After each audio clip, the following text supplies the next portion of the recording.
नमस्कार, राज की बात में आपका स्वागत है। राहुल गांधी इन दिनों बेचैन हैं।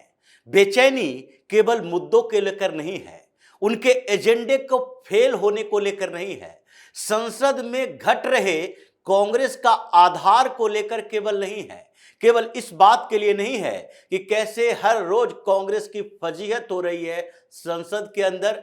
इस बात को लेकर भी नहीं है कि कांग्रेस के ऊपर कई राज्यों से आरोप लग रहे हैं, पूर्व नेता गंभीर से गंभीर आरोप लगा रहे हैं।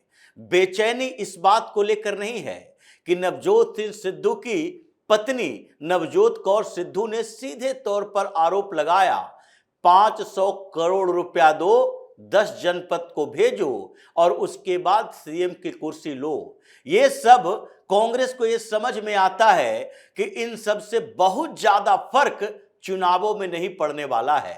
लेकिन एक बेचैनी की वजह दूसरी भी है, क्योंकि इस बीच कांग्रेस जिस सिचुएशन में पहुंच गई है, जो स्थिति है, राहुल गांधी ने एक बड़ा एजेंडा चलाया। 5 परिवार इस पूरे देश पर अधिकार करके बैठे हैं। कारपोरेट हाउसेस इस देश को लूट रही है, गरीबों का पैसा छीन रही है और मोदी सरकार से साठगांठ है। यह बेचैनी इस बात को लेकर है कि इस पूरे कारपोरेट घरानों को, सारे बिजनेस हाउसेस को, सारे उद्योगपतियों को अपना दुश्मन बना लोगे तो फिर केवल ब्लैक मनी से चुनाव नहीं लड़ पाओगे, क्योंकि ब्लैक मनी से चुनाव लड़ने पर तो पहले ही प्रधानमंत्री मोदी ने रोक लगा दी है। हर चुनाव में करोड़ों की हेरा फेरी पकड़ी जाती है। बिहार चुनाव हाल फिलहाल में हुआ, 150 करोड़ से ज्यादा कैश, ज्वेलरी, शराब ये सारे जब्त किए गए।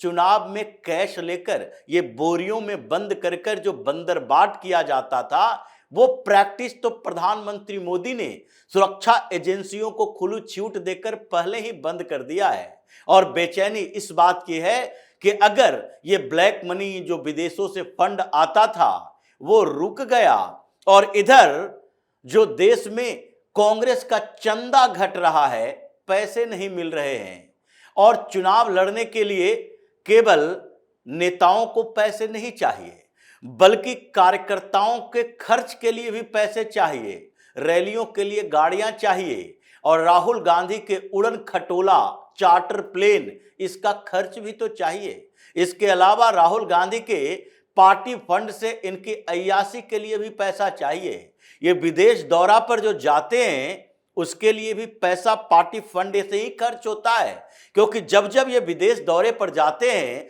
तो कोई ना कोई कांग्रेस का एक प्रोग्राम ऑर्गेनाइज कर दिया जाता है। यानी कांग्रेस का प्रोग्राम इंडियन ओवरसीज कांग्रेस की तरफ से, सैम पित्रोदा वहां बैठे बैठे एक इंडियन ओवरसीज कांग्रेस का प्रोग्राम बनाते हैं। कुछ लोगों से 2-4 घंटे की मुलाकात के लिए एक शेड्यूल बनाते हैं और उसके बाद जितने खर्च हैं, लाखों में खर्च हो रहे हैं राहुल गांधी के इधर उधर घूमने पर, होटल में, और रुकने से लेकर टूर करने तक, ये सारे पैसे कांग्रेस के फंड से ही जाते हैं। तो कांग्रेस के फंड में पैसे रहेंगे तभी तो ये अय्याशी चलेगी इन लोगों की।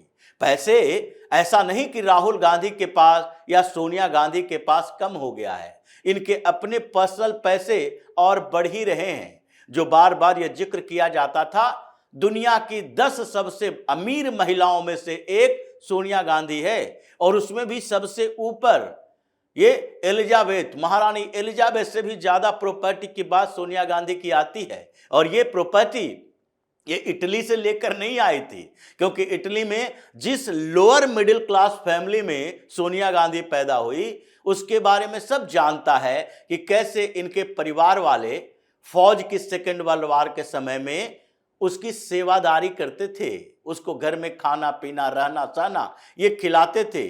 कौन से बैकग्राउंड से आती है सबको पता है कि ब्रिटेन पढ़ने के लिए गई थी, तो उस समय भी इनको नौकरी करने की जरूरत पड़ी। आगे बार में भी, कैंटीन में भी नौकरियां की, और कॉलेज कैंटीन में नौकरी करते हुए वहीं पर राजीव गांधी से मुलाकात हुई थी। ये उनके बैकग्राउंड किसी से छिपा हुआ नहीं है, तो ये पैसे भारत का ही है। लेकिन इस बीच कांग्रेस के पास फंड क्राइसिस बड़ी हो गई है और उसके लिए जरूरत है कि अब कारपोरेट हाउस के खिलाफ हंगामा कम करें।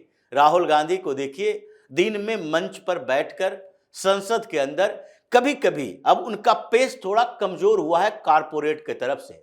वो चुनाव सुधार की बात को लेकर एसआईआर को बड़ा मुद्दा बनाना चाहते हैं और बनाने की कोशिश भी करते हैं। वो हंगामा करते हैं जातीय जनगणना को लेकर, जातीय आधार हर जगह परोस देते हैं। वो परोसते हैं, मीटिंग में भी अमित शाह और मोदी के साथ मीटिंग हुई, उस पैनल का मेंबर एलओपी के तौर पर यह भी, और वहां पर डिसेंट नोट क्या डाला गया सीआईसी और सीबीसी के सिलेक्शन में कि आप उन अधिकारियों का जिसे नियुक्त किया जाना है उसका केवल बैकग्राउंड परफॉर्मेंस का मत बताइए, बल्कि उसके जातीय कॉम्बिनेशन को भी बताइए कि कितने किस जाति के हैं, और सीआईसी में जितने लोग नियुक्त किए जाएंगे उसमें कितने ओबीसी, कितने दलित, कितने एसटी, कितने माइनॉरिटी हैं, ये सारी बात इनको बताइए ताकि बाहर आकर ढिढोरा पीट सके। लेकिन ये तो अपनी जगह पर है बेचैनी राहुल गांधी की इसी बात को लेकर थी, और इस बेचैनी का समाधान किसके पास है? ये जो सबसे बड़े करप्ट परिवारों में से एक राहुल गांधी का परिवार और दूसरा करप्ट परिवारों में से एक शरद पवार का। और शरद पवार ऐसे नेता, शातिर चतुर नेता हैं महाराष्ट्र की राजनीति और देश की राजनीति का। इनको ये जो मराठा छत्रप और चाणक्य जैसे उपाधि दी गई सिर्फ इस बात के लिए नहीं कि ये बहुत बड़े ऐसे नेता हैं जो महाराष्ट्र की राजनीति में कुछ उथल पुथल मचा दिए। आज तक शरद पवार अकेले दम पर, अपनी पार्टी के दम पर महाराष्ट्र में सरकार नहीं बना पाए। कांग्रेस में सोनिया गांधी से झगड़ा कर बाहर गए और फिर एक साल के अंदर गठबंधन कर लिया सत्ता के लिए। वो एक बड़े लॉबिस्ट हैं सत्ता के गलियारों में, सांसदों के साथ, कारपोरेट हाउसेस के साथ। तो ऐसे समय में शरद पवार की जरूरत पड़ी। शरद पवार ने भी कहा चलो एक मीटिंग करवाते हैं तुम्हारी, और वो मीटिंग उस व्यक्ति से होगा जिसको तुमने पूरे 4-5 सालों से परेशान करके रखा है। और उस मीटिंग में कुछ और लोग भी आएंगे, लेकिन एक सीक्रेट मीटिंग अलग से होगी।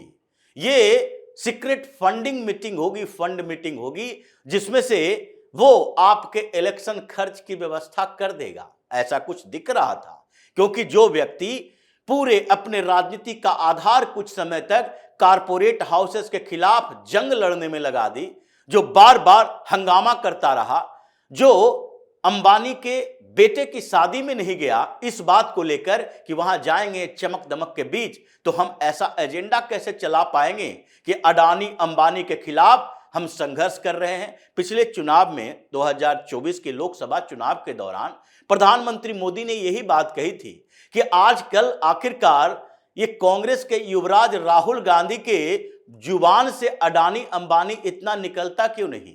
क्या टेम्पो में भरकर कुछ सामान चला गया, कुछ डील हो गई, और वही डील सामने दिखाई पड़ रही है।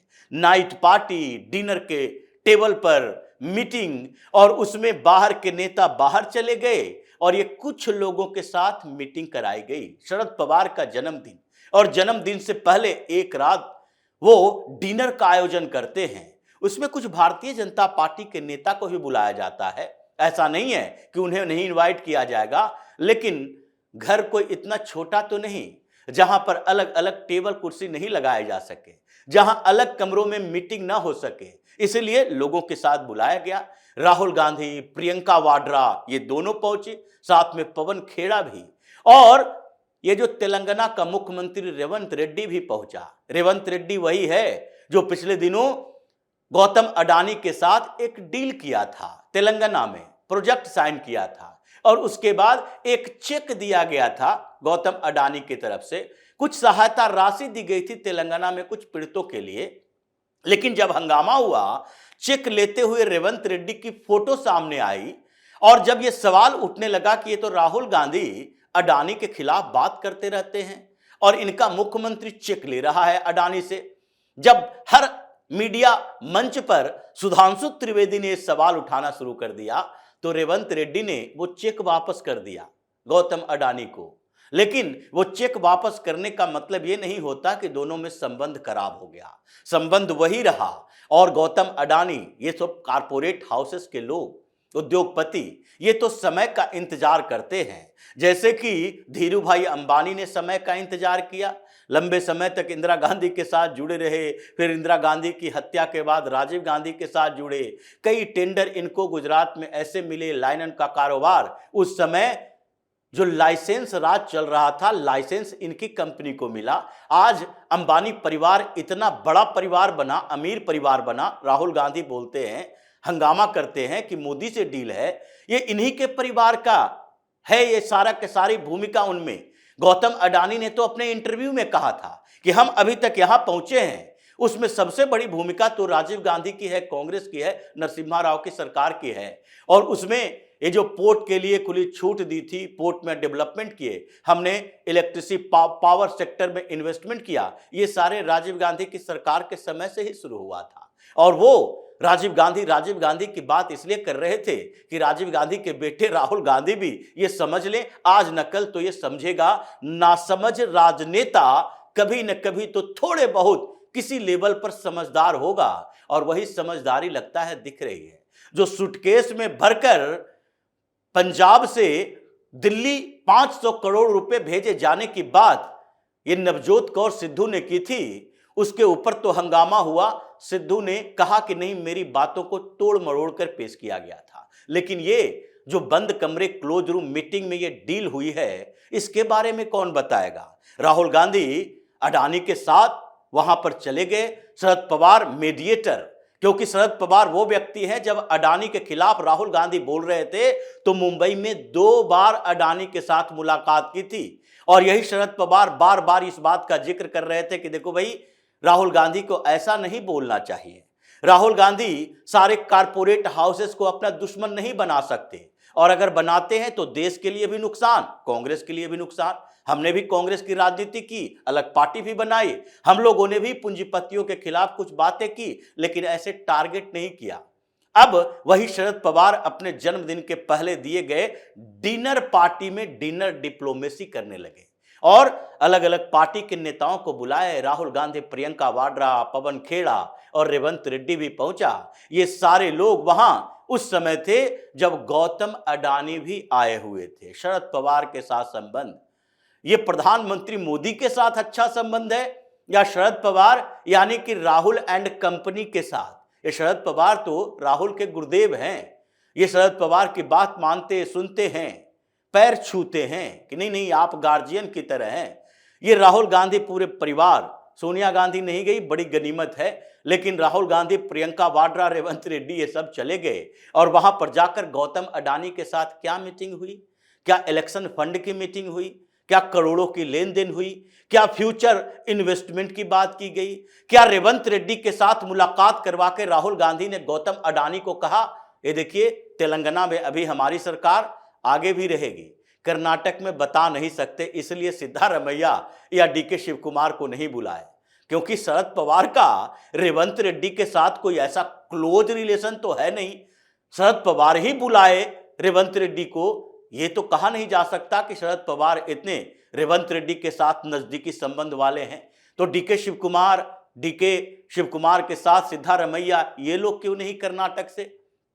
कर्नाटक से नहीं आए क्योंकि इनको लग रहा है कि देखो अब कर्नाटक में सरकार बचेगी जाएगी ये तो पता नहीं, अभी टसल चल रहा है, पार्लियामेंट सेशन खत्म होगा, हो सकता है वहां सरकार भी खत्म हो, और इसलिए कर्नाटक की बात तो छोड़ दीजिए, लेकिन तेलंगाना हमारे कब्जे में है। अभी रेवंत रेड्डी हमारा व्यक्ति है, ये वही व्यक्ति है जो कैश फॉर वोट मामले में फंसा हुआ है, ईडी की इंक्वायरी भी चल रही है। थोड़ा सा ध्यान दीजिए, तेलंगाना में बेहतर प्रोजेक्ट देंगे, हैदराबाद के विकास में आपकी भूमिका होगी।